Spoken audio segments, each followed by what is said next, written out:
Hello student, welcome to my channel IT park. आज हम लोग इस वीडियो में ऑपरेटर पढ़ेंगे और आपके क्लास 10th आईसीएससी लेवल पे जो ऑपरेटर आपको पढ़ना है वो 5 से 6 टाइप का ऑपरेटर पढ़ना है। और आपके बोर्ड एग्ज़ाम में जो क्वेश्चन नंबर 1, 2 और 3 है वहाँ से ऑपरेटर के 3 से 4 क्वेश्चन बनते हैं और ये करीब 6 से 8 नंबर का वेटेज भी रखता है आपके बोर्ड के एग्ज़ाम में। और ऑपरेटर का कॉन्सेप्ट आपका बहुत अच्छा होना चाहिए, क्योंकि प्रोग्रामिंग में भी यहाँ पे आपका जो लॉजिकल ऑपरेटर है और रिलेशनल ऑपरेटर है वो प्रोग्रामिंग में बहुत ज़्यादा यूज़ होते हैं। तो आइए देखते हैं ऑपरेटर और उसके टाइप। तो यहाँ पे मैंने ऑपरेटर की डेफिनेशन लिखी है, थोड़ा सा डेफिनेशन पढ़ लेते हैं। An operator is a character or symbol that represent an operation. यानी कंप्यूटर साइंस में जो ऑपरेटर है वो कैरेक्टर या सिंबल होगा जो किसी ऑपरेशन को रिप्रेजेंट करेगा। जैसे ये प्लस, माइनस, डिवीज़न, मल्टीप्लिकेशन और ये मॉडुलस, ऐसे ये सब ऑपरेटर हैं और ये किसी सिंबल के थ्रू रिप्रेजेंट होंगे। ठीक। The variable and constant can be join by various operator to form an expression. यानी कि कोई वेरिएबल ए किसी कांस्टेंट वैल्यू से ऐड होकर विथ ऑपरेटर के थ्रू ऐड होकर एक एक्सप्रेशन बनाएगा। ठीक। अब हम लोग इसमें यहाँ पे ये डेफिनेशन है इसकी। अब इसके बाद हम लोग यहाँ पे इसका टाइप्स पढ़ेंगे और कुछ फॉर्म पढ़ेंगे कि इसके कुछ फॉर्म भी होते हैं ऑपरेटर के, वो भी पढ़ेंगे और फिर बोर्ड के क्वेश्चन करेंगे।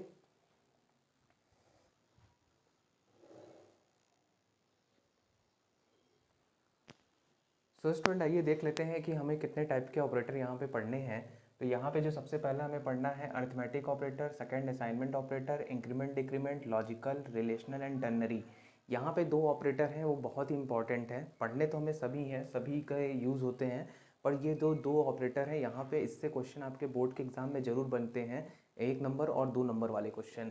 इसमें पहला है इंक्रीमेंट डिक्रीमेंट ऑपरेटर। इसके बेसिस पे आपको एक एक्सप्रेशन दे देगा और आपको उस एक्सप्रेशन की वैल्यू कैलकुलेट करने की बतानी होगी। ये क्वेश्चन ज़रूर पूछता है 2 नंबर में। और ये टर्नरी ऑपरेटर, टर्नरी ऑपरेटर में भी वो क्वेश्चन पूछते हैं कि टर्नरी से इफ इल से टर्नरी में चेंज करना। तो इसको बारी बारी से पढ़ने से पहले हम कुछ ऑपरेटर के फॉर्म्स पढ़ेंगे कि यूनरी ऑपरेटर क्या होता है, बाइनरी क्या होता है और इसका नाम ये टर्नरी क्यों पड़ा है।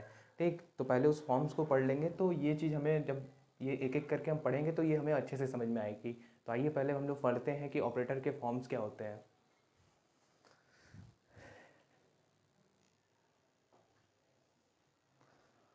तो स्टूडेंट, हम लोग देख लेते हैं फॉर्म्स ऑफ ऑपरेटर। तो फॉर्म्स ऑफ ऑपरेटर में ये 3 टाइप के ऑपरेटर हैं, यूनरी, बाइनरी, टर्नरी। या इसके बेसिस पे भी आप ऑपरेटर को डिवाइड कर सकते हैं। तो क्या इसको यूनरी और इसको बाइनरी और इसको टर्नरी क्यों कहते हैं, मैं उसके लिए बता देता हूँ। जैसे मान लीजिए मैंने लिखा a प्लस बी। ठीक। तो ये तो हमारा जो a प्लस बी हमने लिखा है, बीच में जो ये है इसको तो हम बोलते हैं ऑपरेटर। और ये जो दो बंदे हैं इनको बोलते हैं ऑपरेंड। ए और बी यहाँ पे ऑपरेंड है। ठीक। तो ऑपरेंड है।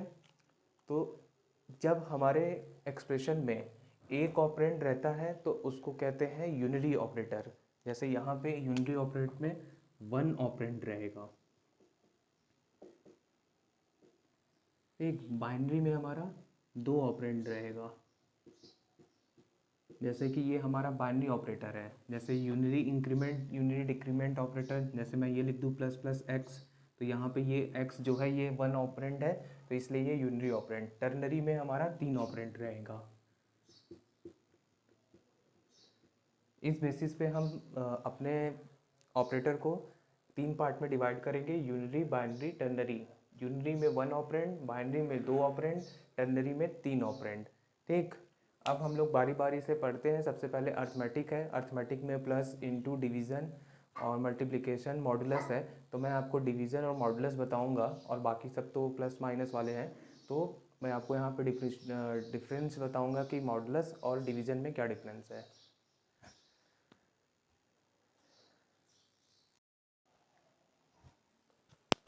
सो स्टूडेंट, आइए हम लोग अर्थमेटिक ऑपरेटर के बारे में पढ़ लेते हैं। अर्थमेटिक ऑपरेटर में जो हमें पढ़ना है वो है प्लस, माइनस, इंटू, डिवीज़न और मॉडुलस ऑपरेटर। तो जैसे मैथमेटिक्स में प्लस माइनस डिवीजन काम करते हैं, वैसे ही सेम एज इट इज़ यहाँ पे भी काम करता है। थोड़ा सा हमें समझना होता है डिवीज़न ऑपरेटर और मॉडुलस ऑपरेटर को। इन दोनों में एक डिफरेंस है कि जो डिवीज़न ऑपरेटर होता है वो हमें कोशेंट देता है। कोशेंट जब हम मान लीजिए हमने 3 में 10 का डिवीज़न किया तो ये 3 टाइम जाएगा और ये 9, ये 1, तो ये हमें देगा कोसेंट, ये हमारा कोसेंट है। तो डिवीज़न ऑपरेटर हमें कोसेंट देता है। अगर मान लीजिए मैंने यहाँ पे ये लिखा INT A इक्वल टू 5/3, तो ये एक बार मेरा जाएगा, डेसिमल नहीं लेगा क्योंकि यहाँ पे इंटीजर मैंने दिया हुआ है। तो जो डेसिमल वाला पार्ट होगा और आपने यहाँ राइट साइड में इंटीजर डाला है तो ये डेसिमल वाले पार्ट को ट्रंकेट कर देगा। ठीक, तो ये हमें A इक्वल टू 1 दे देगा। ठीक, अगर मैंने यहाँ पे डबल ले लिया, मान लीजिए मैं इसी एक्सप्रेशन को ऐसे लिखता हूँ, डबल A इक्वल टू 5/3, तो ये करीब जो A आएगा यहाँ पे ये 1.6 समथिंग आएगा। ठीक, तो ये डेसिमल में लेना चालू करेगा। तो ये जो डिवीज़न अगर आपको डेसिमल में चाहिए तो आप हमेशा अपने राइट साइड जो डेटा ले रहे हैं वो फ्लोट में या डबल में लीजिए। अगर आपने वो उसको इंटीजर में लिया तो वो डेसिमल वाले पार्ट को ट्रंकेट कर देगा, यानी वो हटा देगा। ठीक, तो डिवीज़न मेथड में हमें जो मिलता है वो कोशेंट मिलता है, मॉडुलस में हमें रिमाइंडर मिलता है। ठीक, और ये सिर्फ इंटीजर पे काम करता है।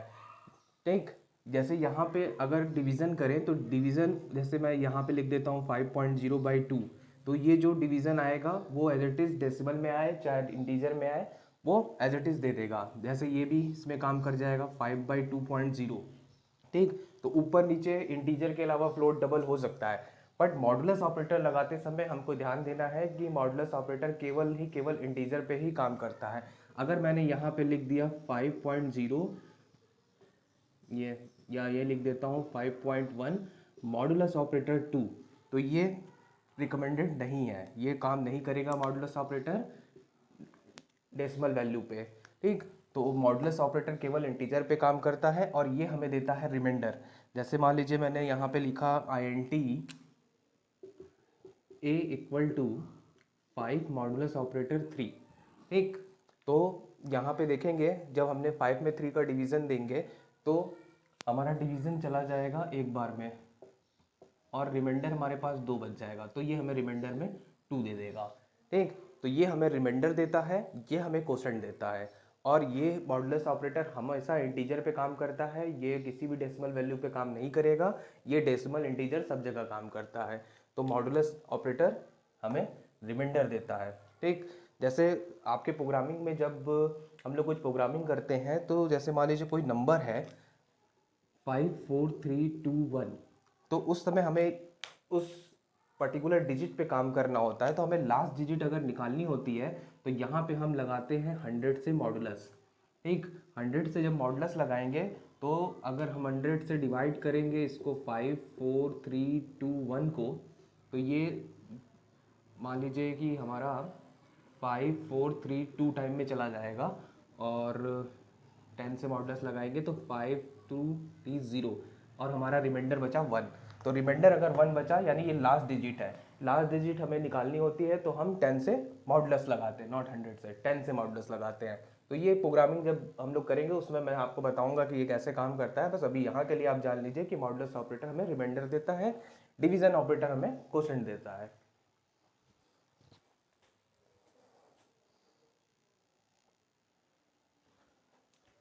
तो स्टूडेंट आइए हम लोग असाइनमेंट ऑपरेटर देख लेते हैं। Assignment operator, a value can be store in a variable using assignment operator, यानी किसी वेरिएबल में अगर आपको प्रोग्रामिंग में किसी वेरिएबल में अगर कोई कांस्टेंट वैल्यू डालनी है तो आप असाइनमेंट ऑपरेटर का यूज़ करेंगे। असाइनमेंट ऑपरेटर का यूज़ करते समय आप ध्यान रखना कि यहाँ पे जो असाइनमेंट ऑपरेटर का साइन होता है वो एक इक्वल टू रहता है। ठीक, डबल इक्वल टू लगाते हैं दो वैल्यू को आपस में बराबर चेक करने के लिए, ये वैल्यू इसके बराबर है कि नहीं, उसके लिए डबल इक्वल टू लगाते हैं और असाइनमेंट ऑपरेटर में इक्वल टू 1 लगता है। ठीक, तो यहाँ पे ध्यान रखेंगे। जैसे मैंने यहाँ पे एक एक्सप्रेशन लिखा है INT x इक्वल टू 5, तो ये जो x है ये आपका वेरिएबल होना चाहिए। ठीक, और जो यहाँ पे मैंने 5 लिखा है यहाँ पे कोई कांस्टेंट, कोई वेरिएबल, कोई एक्सप्रेशन भी हो सकता है। जैसे यहाँ पे मैं इस केस में मेरे INT x इक्वल टू 5 है, तो जो राइट साइड में वैल्यू है वो कांस्टेंट है। अगर मान लीजिए मैंने यहाँ पे INT x equal to y दे दिया, ये भी रिकमेंडेड है, बट रिकमेंडेड तब है जब वाई पहले से डिक्लेयर हो। आपने यहाँ वाई यूज़ कर लिया और यहाँ पे आईएनटी वाई दे रहे हैं, तो ये रिकमेंडेड नहीं है। ठीक, इस वाई को आपको ऊपर बताना होगा कि ये आईएनटी वाई में है क्या। मान लीजिए आईएनटी वाई में हमने 2 दे दिया और आईएनटी एक्स में वाई को इनिशियलाइज कर दिया, तो ये रिकमेंडेड है। यानी अगर कोई वेरिएबल आप यूज़ कर रहे हो उसके पहले उसको डिक्लेयर करना, उसको डेफिनेशन देना उसकी ज़रूरी है। ठीक, और कोई एक्सप्रेशन मान लीजिए मैंने आईएनटी जेड ले लिया, एक्स प्लस वाई माइनस 2, ये भी आप दे सकते हो। एक राइट हैंड साइड में आप एक्सप्रेशन भी दे सकते हो।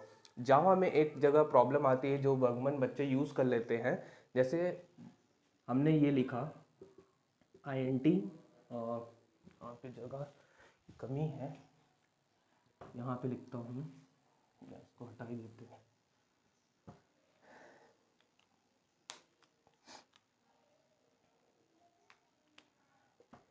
आईएनटी और मैं यहाँ पे लिख देता हूँ ए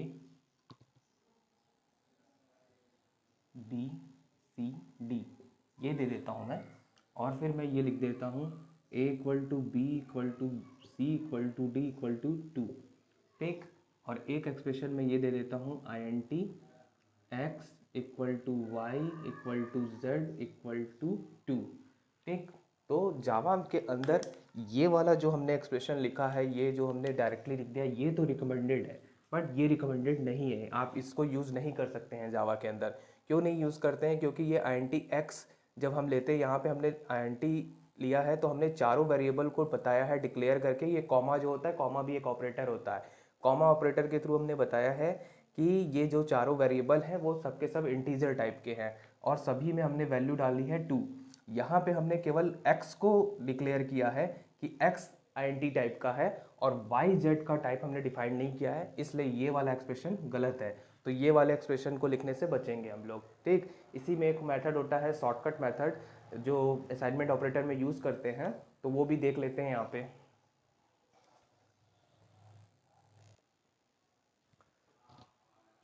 तो स्टूडेंट आइए देख लेते हैं ये शॉर्ट हैंड ऑपरेशन या इसको कंपाउंड असाइनमेंट भी बोलते हैं। यहाँ पे जैसे मैंने लिखा है x equal to x plus 5, यहाँ पर मैंने x को 2 बार यूज़ किया है, बट शॉर्ट हैंड में आप इसको x प्लस इक्वल टू 5 भी लिख सकते हैं। ठीक, ये थोड़ा सा आपको याद करना पड़ेगा कि ये जो ऑपरेटर है राइट साइड में, उसको हम यहाँ पर लेफ्ट साइड में ले आते हैं इसका, और इक्वल टू अपनी जगह रहता है और ये constant variable as it is right side में ही रहता है। ठीक, ये जो x है इसको एक बार लिखते हैं और इस प्लस को उठा के यहाँ पे लिख देते हैं। ठीक, सेम काम माइनस भी करते हैं, यहाँ से y हटाते हैं और इस माइनस को उठा के इधर y के बगल में लिख देते हैं। ठीक, z को हटाते हैं और ये इंटू उठा के z के बगल में लिख देते हैं। डिवीज़न में भी वही काम, मॉडुलस में भी वही काम करते हैं। और यहाँ पे देखिए एक एग्जांपल मैंने लिखा है k इक्वल टू के मॉडुलस एक्स प्लस 5, तो यहाँ पे मैं इसको लिख सकता हूँ k मॉडुलस को उठा के लाया इधर, k को एक ही बार लिखेंगे इक्वल टू, और जो यहाँ पे ऑपरेशन है जिस भी, जैसे यहाँ पे हमारा कांस्टेंट के साथ ऑपरेशन था, यहाँ x प्लस 5 के साथ है तो इक्वल टू एक्स प्लस 5। ठीक, यहाँ पे मैंने लिखा है a equal to a cross b plus 5, तो यहाँ से a हटाएंगे, क्रॉस को उधर लेके आएंगे, मैं यहाँ लेके आया क्रॉस को इक्वल टू, और जो जिसके साथ ऑपरेशन था मेरा वो b प्लस 5 मैंने एज इट इज़ यहाँ लिख दिया। ठीक, तो इसको बोलते हैं सॉर्टेड ऑपरेशन या कंपाउंड असाइनमेंट। अगर आप प्रोग्रामिंग में ये यूज़ करिए चाहे ये यूज़ करिए, बात एक ही है। ठीक, दोनों का आंसर सेम आता है। इसके बाद वाले लेक्चर में हम लोग बाकी बचे हुए ऑपरेटर्स देखेंगे, और वहाँ पे जो ऑपरेटर है, अब वो ऑपरेटर बहुत ही इंपॉर्टेंट है, ये भी इम्पॉर्टेंट थे, बट वो इम्पॉर्टेंट इसलिए है कि उससे डायरेक्टली क्वेश्चन आपके एग्ज़ाम में पूछे जाते हैं। So student, thank you.